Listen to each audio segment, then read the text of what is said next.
Arrest করছে। আমার হাতে আমার পাসপোর্ট ছিঁড়ে ফেলছে, পাসপোর্ট টিকিট থাকা সত্ত্বেও আমাকে রাস্তায় ফেলে পিটিয়ে আমার হাত ভেঙে ফেলছে। এই কথা শুনে আমরা আসছি, আসার পরে থানায় আমাদেরকে কোনোভাবে দেখা সাক্ষাৎ করতে দেয়নি। উত্তরা পূর্ব থানা। আমরা রাত্রে আপনার 3টার দিকে একবার গিয়েছিলাম বিকালে, আবার রাত্রে 9:30টার দিকে গিয়েছি, আবার রাতে 1:30টা বাজে গিয়েছি। যাওয়ার পর তারা কোনোভাবেই দেখা সাক্ষাৎ করতে দেয় না, আবার বলছে 40,000 টাকা নিয়ে থানায় যাওয়ার জন্য। ঠিক আছে, 40,000 টাকা হলে তারা ছেড়ে দিবে সকালে।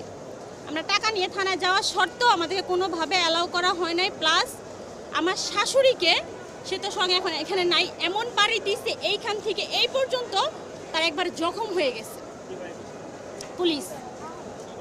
মানে ওই গ্যাঞ্জামের এমন টাইমে আমরা গেছি ওইখানে থানায় যাওয়ার পরে অনেকগুলো স্টুডেন্ট আসছে, স্টুডেন্ট এসে বলছে তাহলে এই লোকটা বিদেশ যাবে, বিদেশ যাত্রী, তাহলে এই লোকটাকে আপনারা ছেড়ে দেন। এই মুহূর্তেই কে বা কারা জানি ইট পাটকেল ঢিলা মারছে, ঢিলা মারার পরে সে আমার শাশুড়ির বাড়ি মারছে, বাড়িতে আমার শাশুড়ির এই পাশে পর্যন্ত লাগছে পুলিশ।